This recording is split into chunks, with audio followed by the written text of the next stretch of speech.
안녕하세요. 우리 베델교회 5, 6학년 학생 여러분들, 이진희 목사입니다. 잘 지내고 계시죠? 우리가 독서 시간 7번째 시간인가?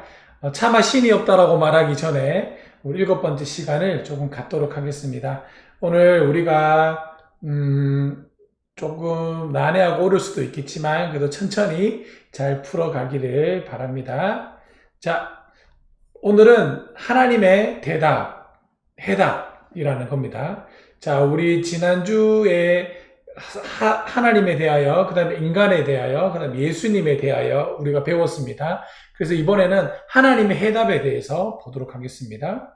자, 하나님께 문제가 생겼어요. 공의롭고 사랑이 많으신 하나님은 죄는 미워하시되 죄인은 사랑하신다는 겁니다. 이걸 잘 기억해야 돼요. 하나님은 죄는 미워합니다.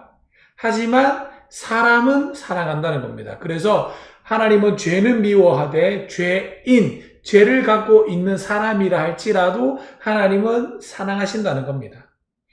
인간의 편에 서서 볼 때 하나님이 딜레마에 빠진 것이라고 볼 수 있겠죠. 인간들의 죄를 용서할 수는 없지만 그들을 사랑하신다는 거죠.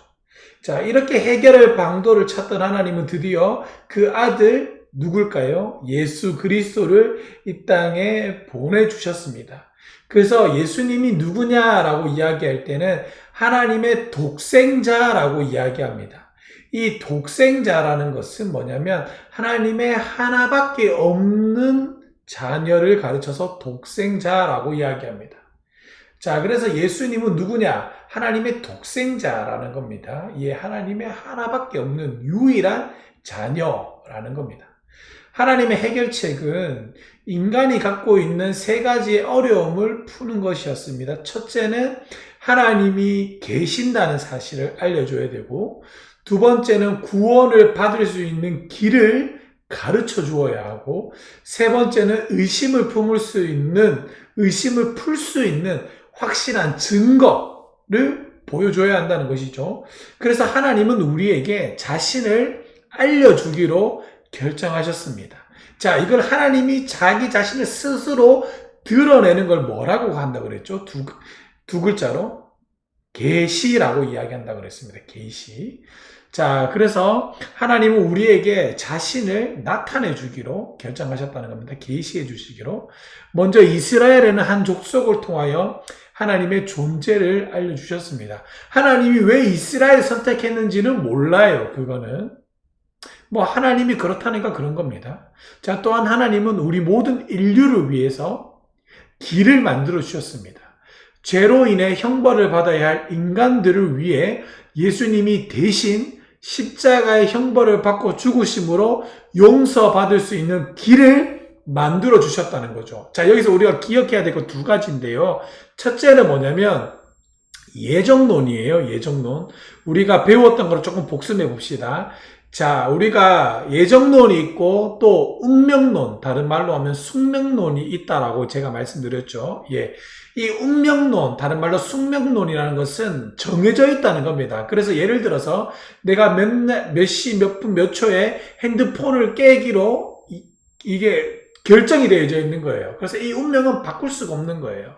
자, 그래서 이걸 예정론하고 헷갈리는 부분이 있는데, 예정론이란 건 뭐냐면 예수님이 십자가 위에 죽으심으로 말미암아 모든 인간이 구원받을 수 있는 길이 열렸다는 겁니다. 그런데 예수님이 십자가 위에 죽음으로 말미암아 모든 인간들이 구원받을 수 있는 길을 열어준 걸 예정이라고 그러고요. 예수님은 십자가 위에서 죽었대. 누구를 위해서만 죽었냐면 자기 백성을 구원하기 위해 죽었다는 겁니다. 그래서 누구든지 주 예수의 이름을 부르는 자만이 구원을 받을 수가 있게 되는 겁니다. 자, 구약시대에는 이집트와 아시리아, 바벨로니아, 페르시아 등 강력한 국가들의 흥망성쇠가 거듭되었는데, 이 시기에 하나님은 이스라엘의 예언자들을 통해 장차 하나님의 아들이 이 땅 예루살렘에 올 것이라고 말씀하셨어요.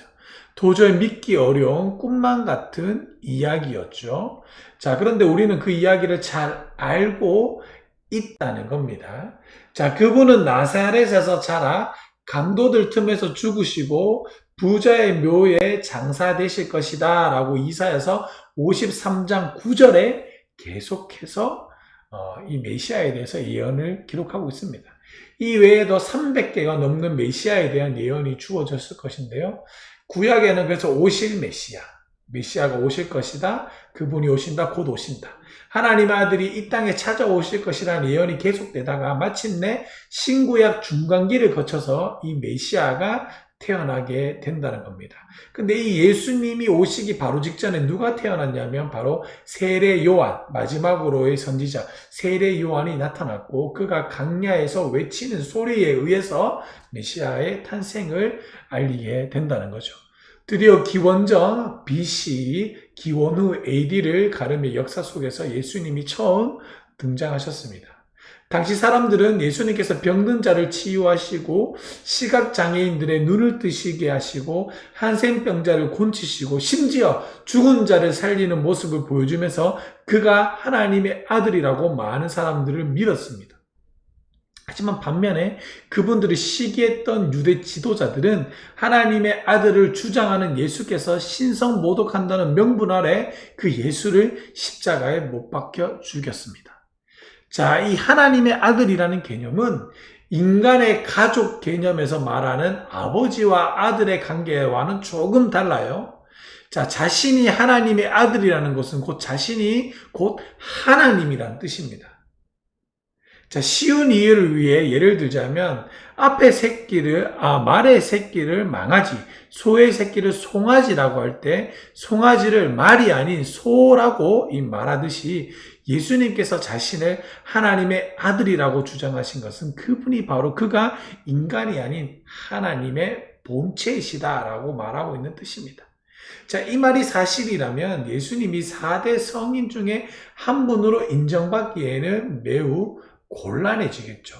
우리가 말하는 4대 성이라는 것은 뭐냐면 인간들 중에서 가장 본받을 만하고 가장 존경스러운 사람, 성인이라고 표현하는데 예수님은 성인이 아니라 그분 자체가 하나님이라는 것입니다. 그분은 인간이 아니시라는 거예요.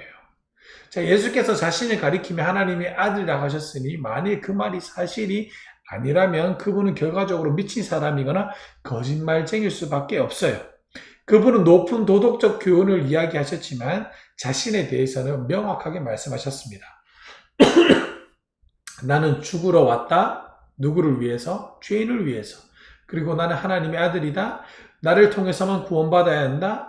나는 하늘로부터 왔고 나를 믿어야지만 생명을 받는다. 영생을 얻는다. 이렇게 말씀하셨습니다. 그렇다면 우리는 예수님을 둘 중에 하나로 보아야 됩니다. 그분은 진짜 하나님의 아들일까요? 아니면 거짓말쟁이일까요? 자, 그리고 나서 죄의 구원에 대해서부터 우리가 좀 보겠습니다. 우리 인간이 신을 알 수 없기 때문에 하나님은 예수 그리스도라는 인물을 보내셨고 하나님께 나아가는 길이 되게 하셨습니다. 그래서 예수님을 길과 진리와 생명이라고 말씀하시는 겁니다. 자, 이 시점에서 잠깐 생각해 볼 것이 있는데, 자, 죄인이 어떻게 구원받는 일이 가능할까? 라는 겁니다. 하나님이 보시기에 선한 사람이 없으며 오직 상대적인 관점에서만 선하다는 겁니다. 자, 그렇죠. 하나님이 보기에는 거짓말하는 사람이나 살인한 사람이나 생각으로 죄를 지은 사람이나 똑같이 다 죄인이라는 겁니다. 우리는 상대적인 비교 기준으로 선악을 따지지만 하나님의 절대적인 기준 앞에서 우리를 본다면 우리 모두가 다 하나님의 심판대 앞에 서야 되는 사람들이라는 겁니다. 그렇다면 죄인이 구원받는 교리를 어떻게 설명할 수가 있을까요? 예수님은 마태복음 9장 13절에 이렇게 말씀하셨습니다. 나는 의인을 구하러 온 것이 아니라 죄인을 구하러 왔노라 라고 말씀하셨습니다. 당연히 착한 일을 많이 한 사람이 구원받아야 한다라고 우리는 생각하겠지만 하나님은 모든 사람을 구원하시려면 이 방법밖에 없다라고 말씀하시고 있다는 겁니다.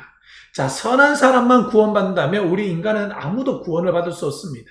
자, 인격적인 수양을 많이 하거나 신앙생활을 오래 한 사람이라 할지라도 우리 속에 죄가 있기 때문에 맨날 죄를 짓는다는 겁니다. 그래서 하나님은 공의로우시기 때문에 하나님의 법전 앞에 딱 서면 모두가 다 죄인인 겁니다. 따라서 하나님은 한 사람이 대신 죽음으로써 모든 사람이 용서받는 방법을 택하셨습니다. 자, 죄를 용서받으려면 죄 없는 사람이 죽어야 돼요. 왜냐하면 죄의 값은 사망이기 때문에 그렇습니다. 자, 그래서 하나님은 공의로우시기 때문에 죄를 그냥 넘어가실 수 없죠. 관가할 수 없죠. 왜냐하면 죄의 대가는 죽음이기 때문에 그렇습니다. 하지만 하나님은 사람을 사랑하시고 또 사랑이 많으시기 때문에 인간을 멸망하게 내버려 두실 수가 없었습니다. 그래서 이 죄를 누군가에게 옮기는 방법, 대속할 수 있는 방법을 택하셨는데 그게 뭐냐면 자신의 아들, 죄 없는 자신의 아들에게 인류의 모든 죄를 뒤집어 씌워 죽게 만드는 겁니다. 자, 예를 들어 볼게요. 어느 왕국의 임금이 나라를 망치는 범죄를 근절하고자 엄청난 법령을 제정했습니다. 자, 새해 첫날을 기점으로 죄를 짓는 사람은 두 눈을 뽑아버리겠다. 근데 이 법이 시행되는 첫날 가장 먼저 붙잡혀 온 사람이 있습니다. 누굴까요? 그 사람은 바로 임금의 하나밖에 없는 외아들. 자, 그 순간 임금은 근심에 빠졌습니다. 오늘을 무효로 하고 내일부터 법을 집행한다면 그러면 이게 어떻게 되는 겁니까? 왕으로서 공의를 저버리게 되는 것이고 눈을 뽑자니 아들이 맹인이 되는 거고 자, 깊고 깊은 고민 끝에 임금은 어려운 결정을 내렸습니다. 그것은 바로 아들의 눈을 하나만 뽑고 대신 자기의 눈을 하나 뽑는 거죠. 왜냐하면 이게 바로 공의이기 때문에 그렇습니다. 이로써 법을 지키면서도 사랑하는 아들이 맹인을 되는 것을 막게 되는 거죠. 하나님은 바로 이런 방식으로 우리 인간을 구원하셨습니다. 즉 예수 그리스도께서 우리 인간의 죄를 대신 짊어주심으로 인간을 구원해 주신 거죠. 그럼에도 이 구원을 이해하기는 참으로 어렵습니다. 왜냐하면 죄인이 구원받는다고 하는 이 사실이 우리의 정서로는 잘 이해가 되지 않기 때문입니다. 자, 그래서 하나님은 예수 그리스도께서 이 땅에 오시기 훨씬 전부터 구약시대부터 이런 제도적 모형을 통해서 이 구원의 원리를 계속적으로 가르쳐 주셨어요. 자, 대표적으로 얘가 네 가지가 있는데요. 첫 번째는 제사고요. 두 번째는 유월절입니다. 세 번째가 성막이 찢어지는 것이고요. 네 번째가 노뱀 사건입니다. 자, 우리 하나씩 볼까요? 첫 번째, 구약시대에는 제사 제도가 있었습니다. 이는 죄를 범죄하면 소나 양 같은 짐승을 잡아서 그 짐승에게 안수함으로 내 모든 죄를 전가하고 짐승이 대신 죽는 겁니다. 자, 이렇게 바쳐진 소와 양을 뭐라고 말하냐면 대속물이라고 불렀습니다. 예수님께서 이 땅에 오셨을 때 세례 요한은 그분을 가리키면서 말했습니다. 보라! 세상 죄를 지고 가는 하나님의 어린 양이로다. 이렇게 말했습니다. 이는 예수께서 모든 인간의 죄를 대신해 바쳐질 대속물이라는 것을 나타내는 겁니다. 자, 두 번째, 제사의 모형의 극치를 표현한 것이 바로 유월절 사건입니다. 자, 유월절 사건은 뭡니까? 유월절은 구약시대에 이스라엘이 약 430년간 이집트에서 노예로 고통스럽게 살아갈 때에 모세라는 인물이 이집트의 속박에서 이스라엘을 구해낸 사건입니다. 자, 당시 모세가 이집트 왕 파라오를 찾아가 이스라엘 왕을 해방시킬 것을 요구했지만 이 이집트의 왕 파라오는 들은 척도 하지 않았고 그래서 하나님은 이집트에 10가지의 재앙을 내리게 되십니다. 자, 그래도 꿈쩍하지 않았던 파라오는 마지막 재앙을 당하고 나서야 이 이스라엘 백성을 놓아주었는데 그 마지막 재앙이 바로 이집트에 있는 모든 마다들과 가축의 첫 새끼를 죽이는 재앙이었습니다. 하나님의 그런 재앙을 주시는 것은 파로의 마음속에 있던 완고한 고집 때문인데요.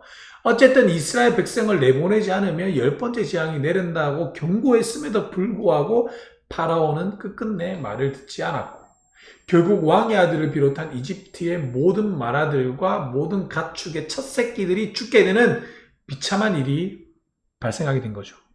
바로 이 일이 있기 전에 이스라엘 백성은 집 문 위 좌우 기둥에 어린 양의 피를 바르라는 명령을 받았고, 재앙을 내리는 하나님의 사자는 그 피를 보고 이스라엘 백성의 집이라는 것을 알고 건너갔기 때문에 이 유월절이라고 불러지는 겁니다. 넘어가다라는 겁니다.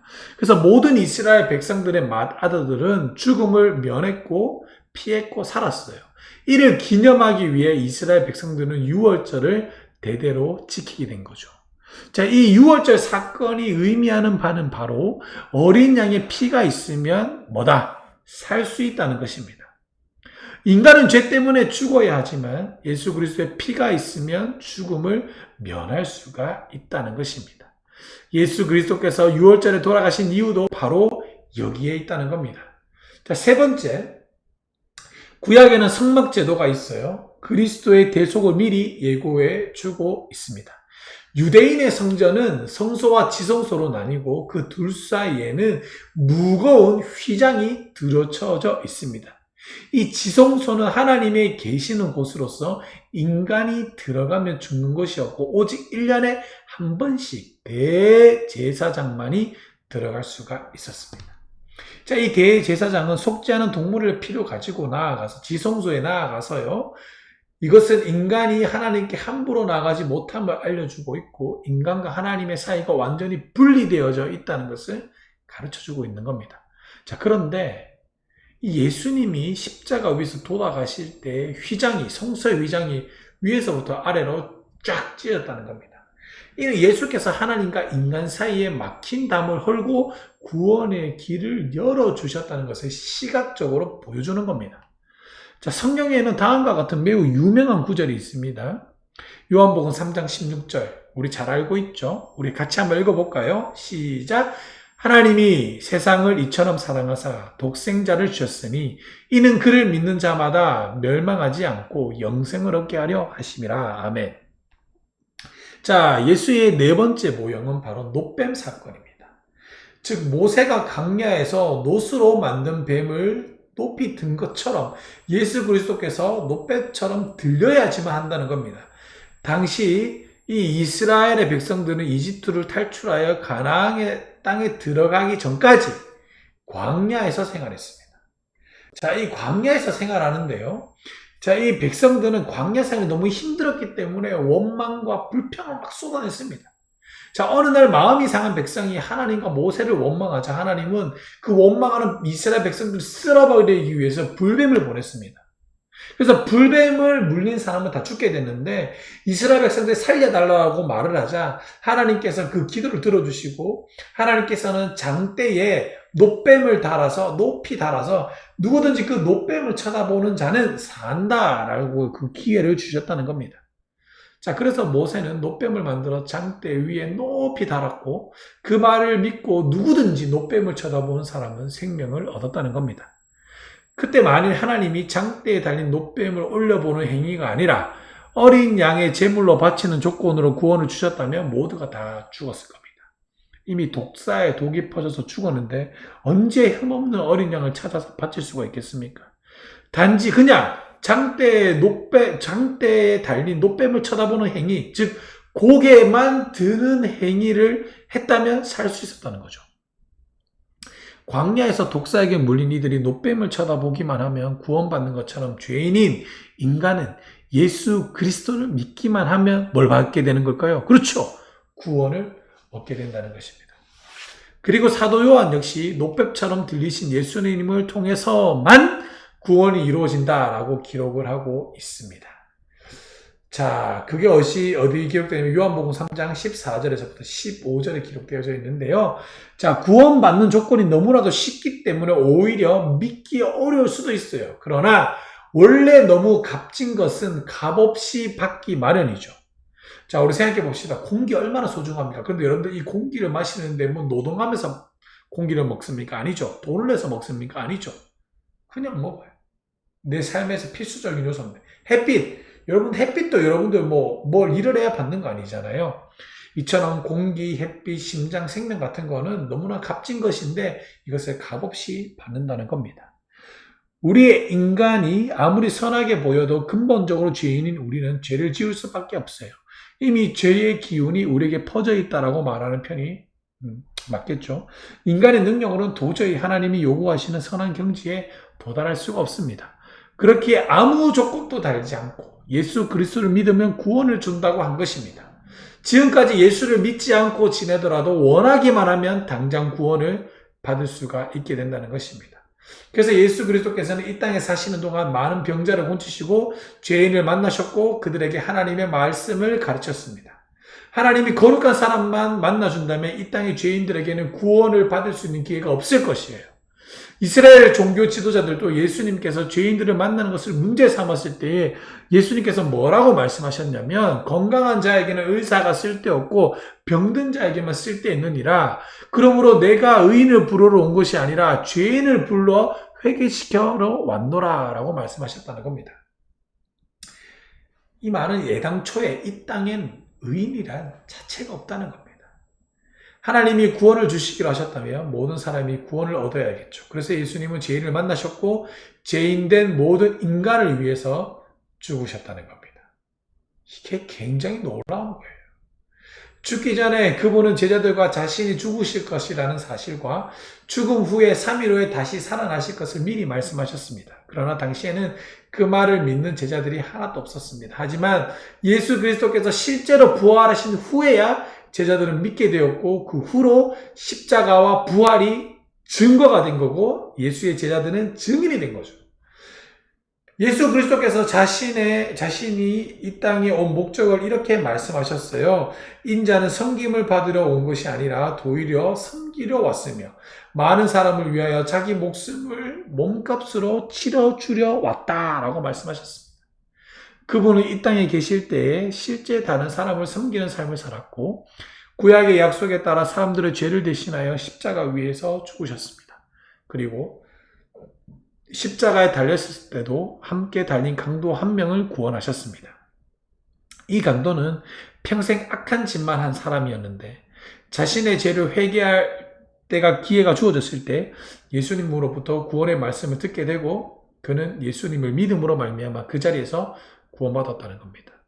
예수 그리스도께서는 이것을 통해 다시 한 번 더 우리에게 교훈을 주시는 거예요. 어떤 죄인이라도 예수 그리스도 앞에서 자신의 죄를 인정하고 회개하며 받아준다. 십자가에 달린 흉악한 강도도 회개하여 구원받았다면 이 땅에서 구원받지 못할 사람이 어디 있을까요? 예수 그리스도께서 자신에게 오는 자들에게 약속하신 말씀이 있습니다. 우리 요한복음 6장 37절 다 같이 한번 읽어볼까요? 시작! 아버지께서 내게 주시는 자는 다 내게로 올 것이요 내게 오는 자는 내가 결코 내쫓지 아니하리라. 아멘. 그렇습니다. 여러분들 우리가 오늘 배웠던 것처럼 하나님은 이 땅에 우리를 구원하기 위해서 오셨다는 겁니다. 그리고 그냥 오신 것이 아니라 우리를 죄에서부터 건져내 주시러 오셨고 그리고 우리가 그분을 통하여 우리가 모두가 다 구원을 얻게 된다는 겁니다. 근데 그 구원을 얻는 것이 어떠한 행위로 인해서 구원받게 되는 것이 아니라 값없는 누구든지 주 예수 그리스도 이름을 부름으로 말미암아 구원을 얻게 된다는 겁니다. 여러분들 우리가 귀한 은혜를 받는 겁니다. 여러분들 이 믿음을 잘 수여하시기 바라고요. 자, 목사님이 재밌는 거 하나 갖고 왔는데 이거 보이나요?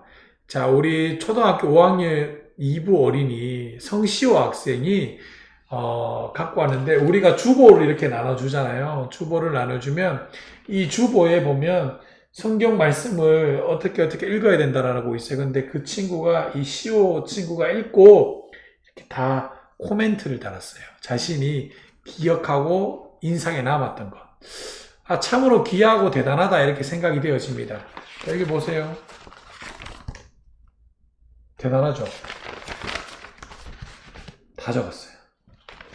여러분들 이렇게 목사님이 이렇게 알려주는 이유가 뭐냐면 같은 5학년, 6학년인데도 불구하고 신앙적으로 성장하기 위해서 발버둥 치는 학생들이 있다는 겁니다. 저는 이런 한 사람을 위해서 이렇게까지 영상을 찍고 함께 달려가고자 합니다.